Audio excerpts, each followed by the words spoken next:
meeting to order. Chair Kapsner is unable to attend today, so I would like to entertain a motion to appoint a temporary chair for this evening. I make a motion that we appoint Ted Bratney as temporary chair. I'll second. All those in favor, say aye. Aye. Okay, Motion carries. good. Let's begin with the Pledge of Allegiance. I pledge allegiance to the flag of the United States of America and to the republic for which it stands, one nation, under God, indivisible, with liberty and justice for all. Thank you. Verification of notice, Susan? The meeting was properly noticed. Okay. And this is a time for public comment by any of the public and for anything that's not on our agenda tonight. So you want to step up and sit down right there in front of the microphones and tell us who you are, where you live, and what you want to talk about. I'm Rich Packer, W9016 Ripley Road. Okay. First off, I'd just like to thank everybody for the public service. This is a very good place to live. That's just my opinion. What I'm here for is to request that there wouldn't be any wing plowing on my property this winter or any other winter. We're trying to grow wildflower there. There's been a lot of effort, time and effort put in, and a lot of expense toward seed. The seed is extremely expensive, and that's really all that I'm asking. What's your address again, Rich? W9016 Ripley Road. And we also own the lot right next door, which has no address that I'm aware of. It's open. And you've had signs out before for do not mow, is that correct? Do not mow, yes. Okay. But in the winter time, those come down. We had something in there last year, and they actually went around whatever it was. But where it was wing plowed, we had to reseed. It literally scraped all the dirt, everything. We will have to talk to the road supervisor and see Yes. if that's realistic for him to do that, particularly when we're talking heavy snow and they're pushing a lot. Yeah, I understand. So, but we will talk to him. Right, but and there- let there's him know of your request. there's also a skill level where you can avoid scraping the dirt, I'm sure. So we will forward your request to Jeff. I think. Thank you. So, thank you very much. Thank you. Any other public comments? Terry? Can I hand out a handout? Yes. But you still have to talk. Yeah. Okay. Thank you.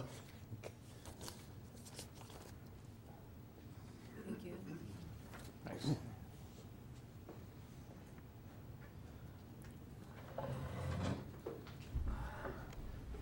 So I'm Terry Johnson, former chief at the Cambridge Volunteer Fire Department. Just a week ago last night, we elected Joe Evans as the new chief Okay. to take over the department. So I'm not going to read that whole thing, but I just want to touch a couple things on it. As we know, the commission, the Fire and EMS Commission has presented an amendment which they passed at their board level, which will be presented to your board level at some point in the future, which creates a new position of a full-time fire and EMS chief to oversee both fire and EMS departments. And also the chief is going to be appointed and hired by the fire commission. Presently, the fire chief is elected annually at our meeting according to our constitution. With our call volume of about 200 calls per year on the fire department, a full-time fire chief is not a needed position, and especially not for the increased cost that might occur. To have the commission pay more money out is not reasonable. The amendment was put together at a commission meeting which the fire department had no input. We attended the meeting, and the amendment was presented. We were not allowed to comment at that meeting. The commissioners sat with their back to us, totally unacceptable, very disrespectful to the fire department, to the volunteers. And also, I found out that at least 2 of the commission members had no prior knowledge of this amendment being put together. So we're quite concerned with that too. The present IGA requires that all matters germane to the technical operations of the fire department gets input from the fire chief. Fire chief had no input to put that together and no allowance to comment on it at that meeting. This shakes the very foundation of the fire department, and I found no minutes, commission minutes, to authorize the amendment being even looked at. The fire chief position is a position that needs stability. I just looked the other day, and there's been 16 fire chiefs in 120 years of service to the community. So it's about somewhere about eight to 9 years per fire chief. The fire chief that we presently have and all that we normally have is a fire. They start out as a brand new firefighter. They go through their training. They proceed, if possible, to becoming an officer, and then to an assistant chief, and then to a chief. Well, it takes a number of years, and they're mentored along the way. And so the fire chief is one that's familiar with the equipment. They're familiar with the apparatus and our procedures, our SOGs, and also, most importantly, they're familiar with the personnel that we have on the department. The fire department is built on trust. We have to trust that the command or the chief knows when to put us into a building and when not to. And he or she has to have the trust that if they ask us to do something, we'll do it on the fire ground. This trust is built up over a long time, many years of service. The chief normally has several decades of service on the department. And then to have an appointed fire chief step in to a volunteer department is just not going to work. And also the fire chief is the emotional leader of the fire department. It's not somebody that can live out of the district and only show up every so often. It's got to be somebody that's there. When people need to talk to somebody, they want to talk to the fire chief. The commission, the amendment asks the commission to appoint the fire chief and hire him or her. But the commission is not a static membership. That I believe there's going to be at least 2 and possibly 3 changes to the commission this next April. And so to ask the commission to appoint fire chiefs when some of these commissioners have only been on the commission maybe less than a term, it takes a long time for the commissioners to get involved and get to know the proceedings of the fire department and what goes on there. And also, if they hired a fire and EMS chief, and that person received an offer they couldn't refuse to go to another department, which it's happening nowadays. All our paramedics are being inundated with offers to move up to better pay positions and better quality places. Then we have to start the process all over, and the new fire chief would have no knowledge of our equipment, our SOGs, and our personnel. The EMS was formed back in the 1970s, kind of an offshoot of the fire department. As things got busier on the medical side, there was a bunch of people that wanted to join the fire department, but they didn't want to be firefighters. They just wanted to work on the medical side. And they were very important and a great addition to the department. And it works very well to this very day. I see no need at this point, since we're not full-time people, to combine the 2 departments. And it's working very well. If it's not fixed, and it's not broke, don't fix it. They talk about consolidation of departments.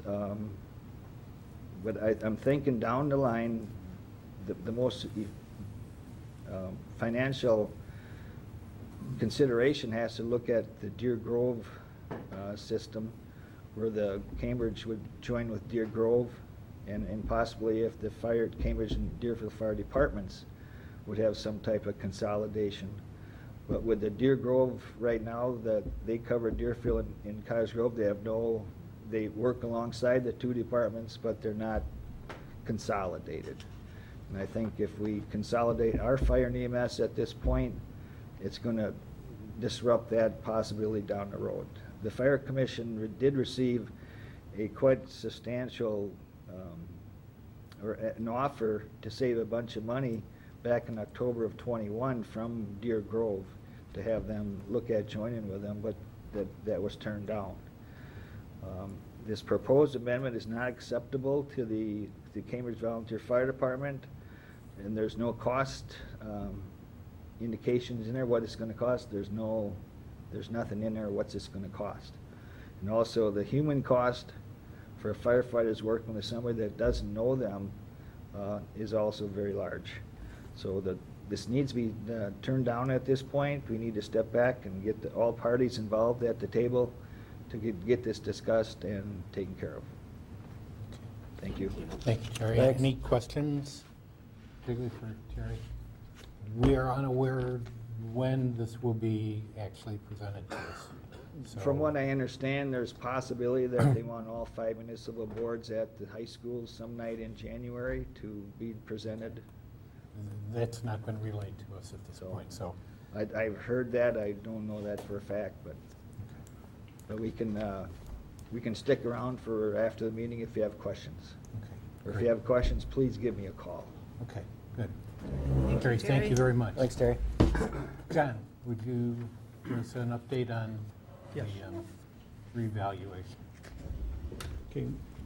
My name is John Pounder. I'm the statutory assessor for the town of Oakland, and we are going through a revaluation for 2023.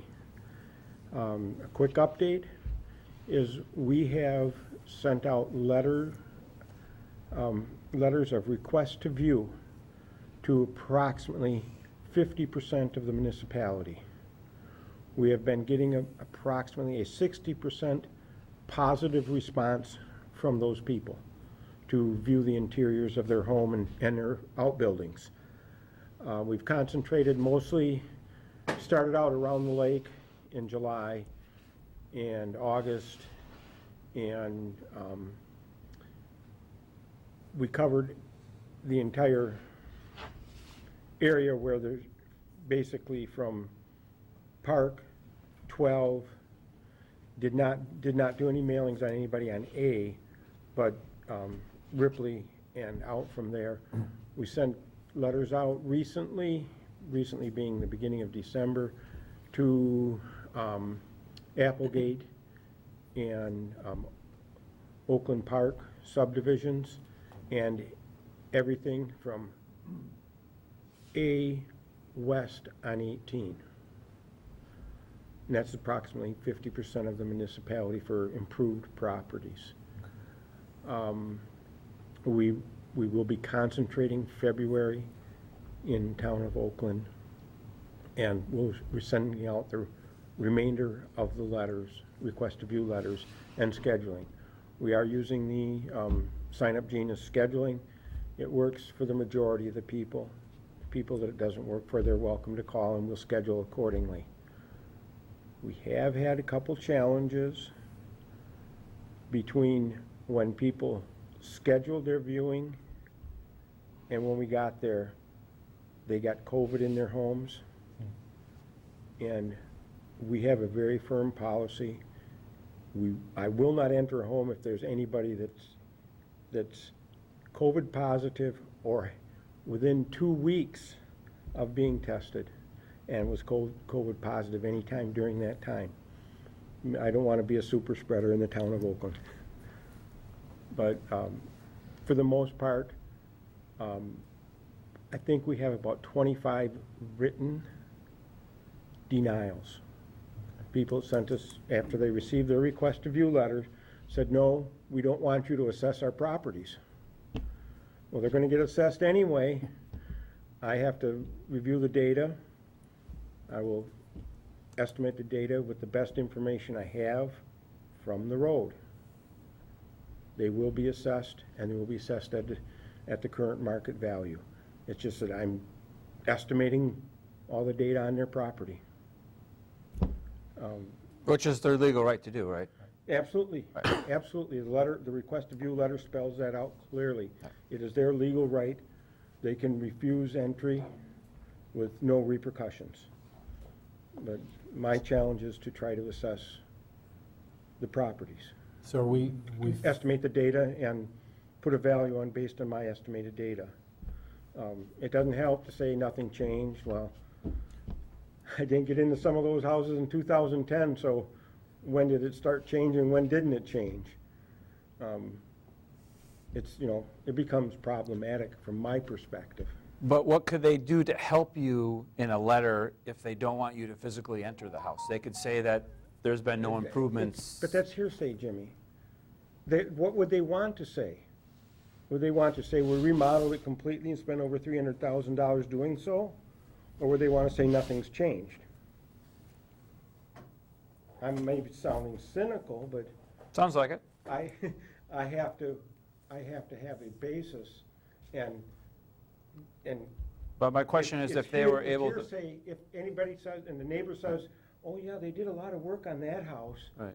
So which one do I go with? Well, if they were able to provide you accurate and truthful information, and they didn't want you It would to help if I go had- in, It would help if I had a photo of every room. oh, that's what I'm asking. A Yeah, what, realistic photo of every room, the basement, the garage, any outbuildings. That's all helpful. Send me the value that your house is insured at. That would be really helpful. Okay. Because your insurance company generally won't let you overinsure. And if they do, if you have an incident, it will be adjusted at that time. so are we on track, John, to complete this as we originally had planned? And Yes. and we're We're set for, actually, we got a summer little and farther fall. along than we expected to okay. at this time. Good. But any information I have to look at, and a recent appraisal would be very valuable. That's independent, professional, that has license and credentials for valuation. A realtor's opinion of value, I'll look at and consider, but I do not give it near as much weight as I would an appraisal. Any other questions for John at this point? Good.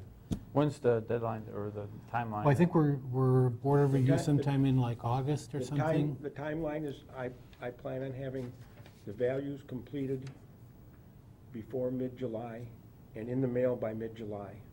And open book to be at the end of July, and then board of review to be before the end of August, beginning of board. Because we need to complete everything by September or something, right? That would be, And- you'd be completing everything by September, because I have to have 30 days between Right. open book Book and any open book changes unless the property owner signs a waiver to that timeline. But typically, you're required to have 30 days between open book changes and beginning of board of review. Okay, good. John, thank you very much. Thank you. Let's get on to approval of minutes from the November 15th town board meeting. We have a motion to approve. I'll move to approve the minutes from the November 15th town board meeting. I'll second. Moved and seconded. Any other comments? All in favor, say aye. Aye. Aye. Opposed? Motion carries. Police chief report. Jerry, thank you for being here tonight. Yes. So the last month has been, I hate to use the word because it usually comes back. It's been pretty quiet the last month. The squad was down for almost 2 weeks. Good time for the squad to go down. Luckily, the officer thought it was the transmission.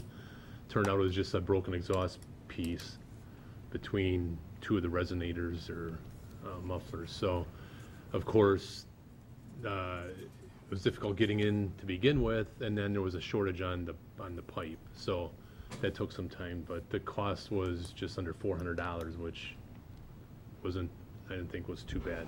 But squad is returned and back up and running. Second week of January, I'll be attending a new chiefs and sheriff training course in Madison. Department of Justice is hosting it, so it's a free course. But that's a week long in Madison. They go over communications, discipline, evidence property, also involves shootings, budgeting, recruit and retention, which is a huge issue right now, public records, and then like breakout sessions. Just started working on right now the DNR report for the 2022 boating season, so just starting to tally up some stuff right now, so that has to be in by January 31st. And then the last thing is the Shop with a Cop, December 10th was a huge hit, went off very well. Thank you to Susan and her husband Bobby for helping up gift wrapping. So we had 29 kids show up, which was great, and to see the smiles on all those kids was priceless. So great event. Can't wait to have Susan and Bobby back again next year to wrap. Paper. So how do you? No. Are they referred by the school or something? Yeah, so they work, like Lake Mills PD worked with Lake Mills School District, Watertown with Watertown School District, same with Jefferson Fort. And you adopt either one child or like a whole family, and they get $250 to spend. $50 has to be spent on like hygiene type material, and then the $200 is mostly on that child or children, and then one thing they recommend buying for the family. Then you have some kids that say, I just want one thing, I want to buy everything for my family. Oh, nice. So yeah, so it was a great event. Shopped at Walmart in Jefferson, and we busted back to the VFW in Jefferson, and then gift wrap there. The kids had pizza, cookies, juice boxes. So it was a tiring morning event. Sounds fun. Yeah, Nice. it was a great event. Thank Is you. there any updates on the sexual predators home over here? Still the same 3 that we've had there for quite some time.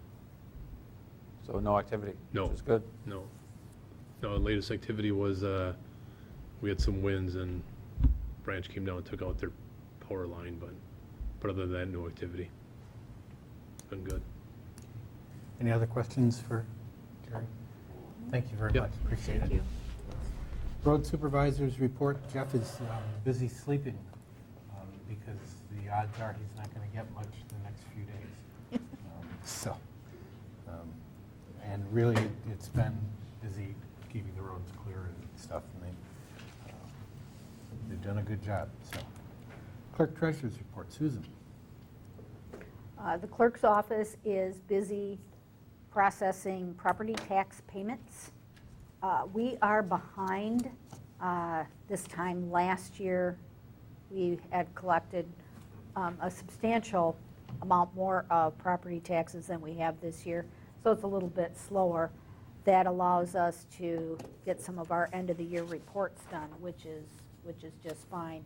We will undoubtedly have a busier time later in December or January. Nomination papers for the spring election are available. If you're interested in running for municipal judge, town chair, or town supervisor, those nomination papers are available in the clerk's office. They are due back to the clerk's office at 5 p.m. on January 3rd. There will be a spring election primary, a spring primary February 21st. That is the date of our regularly scheduled town board meeting, so we'll have to make alternate arrangements. Supreme Court. Okay. And there will be a spring election on Tuesday, April 4th. So that's what we're working on right now. Any questions for Susan on anything? Okay, Thank you. thank you, Susan. we have a representative from the Union Cemetery here?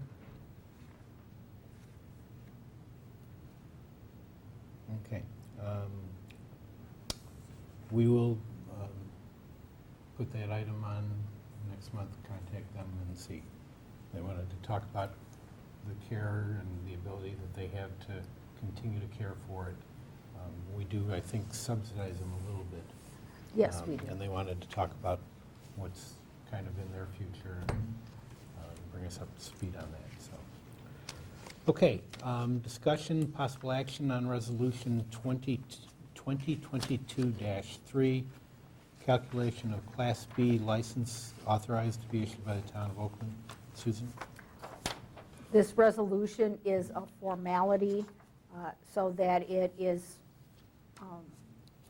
in written form that the town of Oakland has the ability to grant 9 Class B liquor licenses.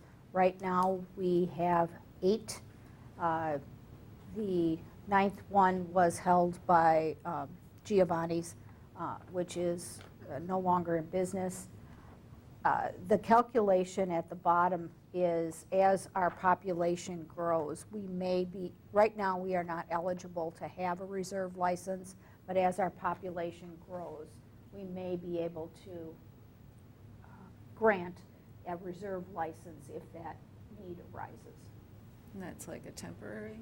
Or what? No, it would be a Class B liquor license, but it would be a reserve license and it would be at a different cost.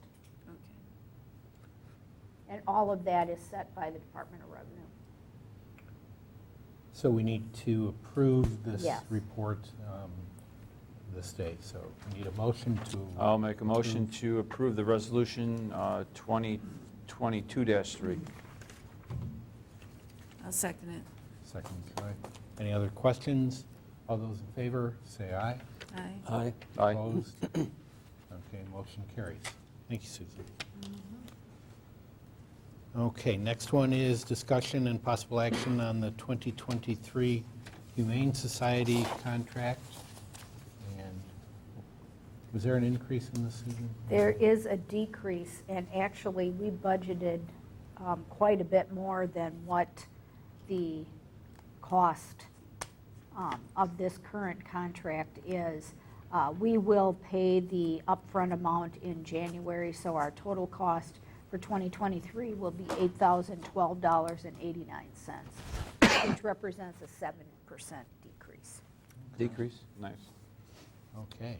I'll make a motion to approve the 2023 cost of $8,012.89 to the Jefferson County. I'll second it. Humane Society. Motion made and seconded. Any further comments or questions? All those in favor say aye. Aye. Opposed? Motion carries. Okay, next item on the agenda is discussion on Blue Jay Way. Jimmy, do you want to Sure. start that off? Yeah, we met, just the other day we met, right? Yesterday. Yeah, yesterday.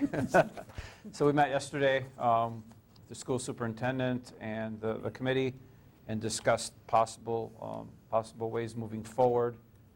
Just to give a little history, in the last committee meeting, the committee agreed to do the 50-50 split, where we would both bear half the cost of the road. I think it was up to $60,000 or so, and those road bids did come underneath that. Then moving forward, in one of our meetings here at Oakland, we passed a motion that would include the annexation of that road to be part of the contingent of that 50-50 split. We took that back to the committee, and they were not yet interested in honoring or talking about the annexation yet, because they just weren't ready, and there were several other reasons on their end why they weren't willing to entertain that as part of the agreement. So we talked for another, half hour or so, and decided to bring it back to this committee to get back to the 50-50 split, hopefully. We all want to work towards annexation, at least on our end. That's just not going to happen immediately on their end, and that was pretty clear.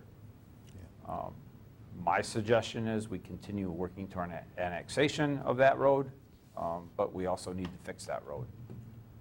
That's where it comes into a sticky situation. So again, my suggestion for the safety of getting that road fixed is we put it out to bid and find out what the new bid would be, and then bring it back to this meeting and we can decide. But annexation on the road at this time, it doesn't look like it's going to happen on there. What's their reasoning? Well, yeah, there's, Actually, the village never answered the question. The only person that answered the question was former village trustee, and I gotta get it wrong, it's Kathy Carpenter? Cunningham. Cunningham answered the question and said they just can't afford to do all the improvements that they need to do when they annex the road. The problem is they have done annexations and not done those improvements. Right. Billstead Road is a classic example. They didn't even put water or sewer, put in a subdivision with well and septic. So it's, like I say, no one technically from the village would answer that question. So I did talk a little bit with Gene yesterday about this, and I think we're going to postpone this. Doesn't need an immediate answer because we're not anywhere close to bidding at this point, and we know that the bid is going to be higher this coming year than it was last year, just based on what we're seeing from asphalt and patching. So I think I think Gene's immediate suggestion was to postpone it at least till next month, and maybe Jeff will have time to talk with us and get us better. yeah, I mean, I think, waiting is not certainly not a problem. I think it needs, before we can make a final decision, we're going to have to have the cost, which means we're going to have to agree to put it out to bid again. And and I'm sympathetic to the safety issue, but quite honestly, paving the road won't make walking on the street any safer. Well, In fact, No, there's a lot of The potholes they pothole- talked about, right? Yeah, I drove it, it's, okay, here's the interesting thing. Cambridge said, we snowplow and fix potholes. Well, if there are potholes, There then are I would potholes. suggest people call the Village of Cambridge, because they made a point of saying, we'll fix those. That's all we're required to fix. And so I was a little bit, and I held my tongue a few times, but if there's a safety issue from potholes, that is clearly within Cambridge's wheelhouse of responsibility. right, and someone said that the parents were even filling some with gravel Yeah. as they that- drove their that kids came to out in- school. But I just, that's, anyway. I Well, there's think been we'll- numerous complaints about the road with car damages and potholes and all kinds. I mean, there is a legitimate issue there with safety, and it needs to be fixed. The question is, can we fix it 50-50 and move forward, or are we just going to keep doing what we're doing and that's nothing?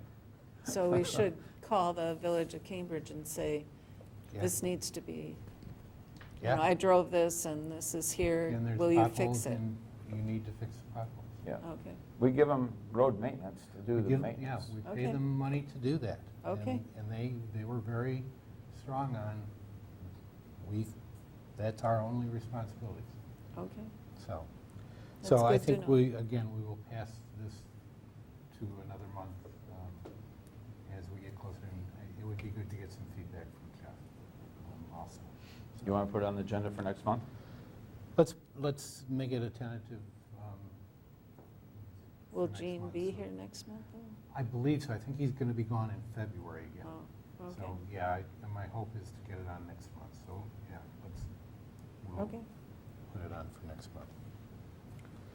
Okay, discussion, possible action Heard on anything, but- planning committee, Susan? We have 2 planning committee members that are currently on the committee whose terms expire on December 31st of 2022. They are Jim Rowe and Tom Hensel.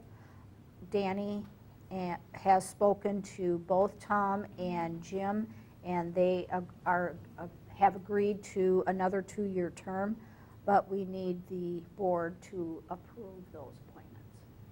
If you remember, a couple of years ago, we adopted a formal procedure where we notify them, get their response, if need be, advertise, and then in December, we appoint that. I have to say that the current group of people that we have on the planning committee work harder than any of the other ones that I've been associated with over the last several years. All of these guys go to look at everything. We, for one hearing that was rather convoluted, we prepared a bunch of training material.